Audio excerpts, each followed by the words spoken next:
Hello students, ई school की lecture series में खुश आमदीद। आज के टॉपिक में हम डिस्कस कर रहे होंगे बेसिक ज्योमेट्री को। हम देखेंगे कि ज्योमेट्री क्या है और ज्योमेट्री की डोमेन में जो डिफरेंट शेप्स आती हैं उनमें से हम 4 इम्पोर्टेंट शेप्स को बहुत डिटेल में डिस्कस करने जा रहे हैं। सो फर्स्ट ऑफ ऑल हम देखते हैं कि ज्योमेट्री है क्या। मैथ को हमने डिफरेंट ब्रांचेस में डिवाइड किया हुआ है, ठीक है, जिसमें से एक ब्रांच है ज्योमेट्री।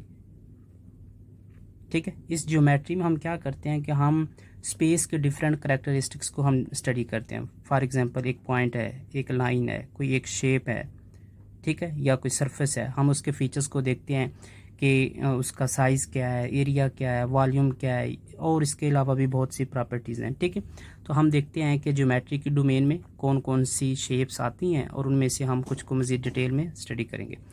कुछ इम्पोर्टेंट ज्योमेट्रिकल शेप्स जो हैं उनमें रेक्टेंगल है, उनमें स्क्वायर है, उनमें सर्कल, ट्राइंगल है, पैरेललोग्राम एंड ट्रेपेजियम है। याद रखिएगा कि सिर्फ यही शेप्स नहीं आते हैं ज्योमेट्री में, इसके अलावा भी बहुत से शेप्स हैं, लेकिन ये मोस्ट कॉमनली यूज्ड हैं और इस ग्रेड में, इस लेवल पे हमें इन्हीं से वास्ता पड़ता है। बाकी नेक्स्ट लेक्चर्स में हम फर्दर जो डायग्राम्स, जो शेप्स हैं, उनको भी मज़ीद डिटेल में स्टडी करेंगे। फर्स्ट ऑफ ऑल हम देखते हैं कि जिस स्क्वायर क्या होता है। स्क्वायर के 4 करेक्टरिस्टिक्स हैं, ठीक है, कि इसकी 4 साइड्स होती हैं। इसका पहला फीचर क्या है कि इसकी 4 साइड्स होती हैं, ठीक है। इसका दूसरा फीचर है कि इसके 4 एंगल्स होते हैं। इसका तीसरा फीचर क्या है कि all angles are of 90 degree, यानी कि इसके सारे एंगल्स जो हैं वो 90 डिग्री के होंगे, ना कोई 90 से कम होगा ना 90 से ज़्यादा होगा। 4 एंगल्स हैं तो 4 के 4 90 के होंगे। इसका जो लास्ट फीचर है, fourth one, that is very important, और वो ये है कि all sides are equal in length. Equal in length, ये 4 करेक्टरिस्टिक्स हैं। इन 4 करेक्टरिस्टिक्स को याद रखिएगा, क्योंकि जब हम आगे रेक्टेंगल पढ़ेंगे तो हम इसके साथ कंपेयर भी करेंगे कि स्क्वायर और रेक्टेंगल में क्या डिफरेंस है। 4 साइड्स होती हैं, 4 एंगल्स होते हैं, ऑल एंगल्स आर 90 डिग्री और all sides are equal in length. ये बहुत इंपॉर्टेंट पॉइंट है। हम इसके अगर डायग्राम ड्रा करें तो इसकी डायग्राम कुछ इस तरह से बनेगी।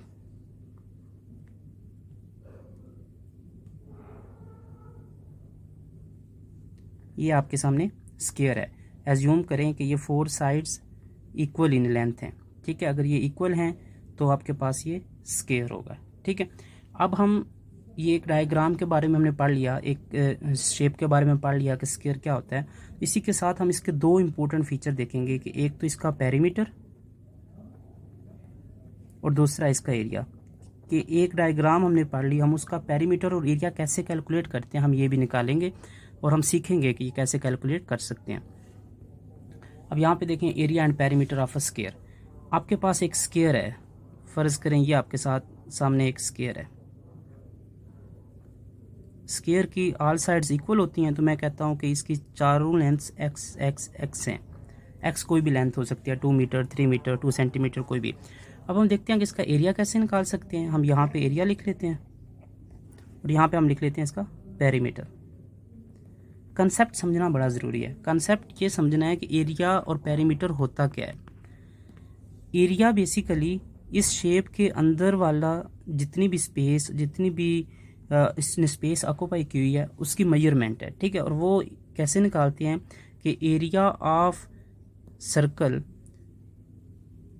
Is equal to length x है, तो आप उसी को उसके साथ मल्टीप्लाई कर दोगे, यानी कि लेंथ इंटू लेंथ, ठीक है। सारी सेम है, एक्स है, दूसरी भी एक्स है, तो आप एक्स इंटू एक्स करोगे तो वो एक्स स्क्वायर हो जाएगा। यानी कि स्क्वायर की आपको जो लेंथ गिवन होगी ना, आप सिंपली उसका स्क्वायर लें, वो आपके पास एरिया हो जाएगा। मैं एग्जांपल लेता हूँ कि फ़र्ज़ करें ये एक्स है 2 मीटर, तो इसकी चारों साइड्स 2 मीटर की होंगी, तो इसका एरिया क्या हो जाएगा, 2 का स्क्वायर, यानी कि 4 मीटर स्क्वायर हो जाएगा। एरिया का यूनिट मीटर स्क्वायर होता है, ठीक है। पेरीमीटर क्या होता है? पेरीमीटर का कंसेप्ट हम ऐसे समझते हैं कि पेरीमीटर आउटर बाउंड्री की लेंथ होती है। मैं इसको रिपीट करता हूँ, perimeter is the total length of outer boundary. Outer boundary का क्या मतलब है कि ये इसकी बाहर वाली सरफेस पे आपने मूव करने, तो ये जो ग्रीन में टोटल लेंथ शो हो रही है ये इसका पेरीमीटर है, ठीक है। Perimeter is equal to sum of outer sides, ठीक है। तो अब पेरीमीटर कैसे निकालना है ये आप आसानी से निकाल सकते हैं कि आप इसकी जो आउटर साइड्स हैं आप सिंपली उनको ऐड कर देंगे। अच्छा, अब ऐड करेंगे तो पेरीमीटर क्या हो जाएगा, एक एक्स है, ये दूसरी साइड एक्स है, तीसरी साइड एक्स है, चौथी साइड एक्स है, x plus x plus x plus x जो कि आपके पास हो जाएगा 4x। यानी कि अगर आपने पेरीमीटर निकालना हो स्क्वायर का तो आप 4 इंटू लेंथ कर सकते हैं, तो आपके पास उसका पेरीमीटर आ जाएगा। हम इसी एग्जांपल को लेते हैं कि x इज इक्वल 2 मीटर, तो पेरीमीटर कितना हो जाएगा 4 इंटू 2 यानी कि 8 मीटर उसका पेरीमीटर हो जाएगा। तो इस तरह से आप एक स्क्वायर के फीचर्स पढ़ लिए, उसके बाद हमने उसका एरिया और पेरीमीटर कैसे कैलकुलेट करते हैं हमने पढ़ लिया है। अभी हम अपनी नेक्स्ट शेप की तरफ मूव करते हैं जो कि है रेक्टेंगल। अच्छा, रेक्टेंगल की भी 4 फीचर्स होते हैं, 4 साइड्स होती हैं, 4 एंगल्स होते हैं, उसके बाद ऑल एंगल्स 90 डिग्री के होते हैं, यानी कि हर एंगल 90 डिग्री का है, ठीक है। अच्छा, स्क्वायर में भी 4 साइड्स, 4 एंगल्स और सारे एंगल 90 डिग्री के, रेक्टेंगल में भी यही है।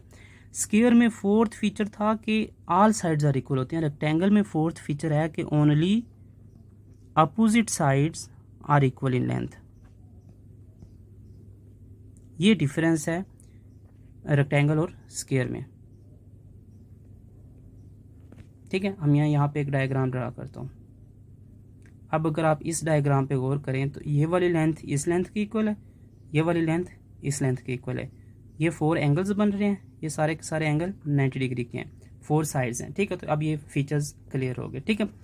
लेकिन अगर स्क्वायर होता तो स्क्वायर में एक तो शेप में आपको चारों साइड्स इक्वल नज़र आती हैं जस्ट लाइक दिस, और उसकी चारों साइड्स आपस में इक्वल होती, एंगल सारे उसके भी 90 डिग्री के होते, ठीक है। तो ये आपके पास स्क्वायर है और ये आपके पास रेक्टेंगल है, ठीक है। तो अभी हम नेक्स्ट स्लाइड में देखते हैं कि रेक्टेंगल का आप एरिया और पेरीमीटर कैसे निकाल सकते हैं। अच्छा, फ़र्ज़ करें आपके सामने एक ये रेक्टेंगल है, इसकी लेंथ x है, विड्थ को मैं y कह देता हूँ, ठीक है, चूँकि इसकी ये वाली साइड और ये वाली साइड बराबर नहीं होंगी, ठीक है। तो इसका एरिया कैसे निकालेंगे, इसका एरिया का फार्मूला होता है length into width. Length x है, विड्थ y है, तो एरिया हो जाएगा x इंटू y, ठीक है। मैं फ़र्ज़ करो x कहता हूँ कि 4 मीटर है, y कहता हूँ कि 2 मीटर है, ठीक है। तो आपके पास एरिया क्या हो जाएगा 4 इंटू 2 यानी कि 8 मीटर स्क्वायर। ये साथ में एक एग्जांपल से हमने इस कंसेप्ट को मज़ीद समझ लिया। फिर पेरीमीटर पे आ जाते हैं। पेरीमीटर है सम ऑफ आउटर साइड्स, ठीक है। तो अब इसमें ये y है तो इसके अपोजिट वाली ये साइड भी y होगी, ये x है तो इसके अपोजिट वाली साइड ये भी x होगी। तो पेरीमीटर क्या हो जाएगा x plus y plus x plus y, ये इसकी 4 साइड्स को हमने ऐड कर दिया, x प्लस एक्स 2x हो जाएगा, y प्लस वाई 2y हो जाएगा, 2 आप कॉमन ले लो तो x प्लस वाई हो जाएगा, यानी कि 2 इंटू लेंथ प्लस विड्थ। आप लेंथ और विड्थ को ऐड करें और 2 से मल्टीप्लाई कर दें तो आपके पास पेरीमीटर आ जाएगा। हम इसी एग्जांपल को लेते हैं कि 4 और 2 के लेंथ्स के साथ, लेंथ 4 है, विड्थ 2 है, 4 प्लस 2 6, 6 2 ज़ार 12, तो 12 मीटर आपका पेरीमीटर आ जाएगा आसानी के साथ। तो स्टूडेंट्स, अभी तक हमने पढ़ लिया है कि एक ज्योमेट्रिकल शेप में स्क्वायर और रेक्टेंगल में क्या डिफरेंस होता है और उसका हम एरिया और पेरीमीटर कैसे कैलकुलेट कर सकते हैं। अगले लेक्चर में हम सर्कल और ट्रायंगल के बारे में डिटेल में स्टडी करेंगे इंशाल्लाह। तो आपको अगर कोई क्वेश्चन या कोई कन्फ्यूजन हो तो आप कमेंट सेक्शन में मेंशन करें, अगले लेक्चर में उसको हम डिटेल में समझा देंगे। और आप इस चैनल को सब्सक्राइब करना और अपने फेलोज़ के साथ शेयर करना मत भूलें। Thank you.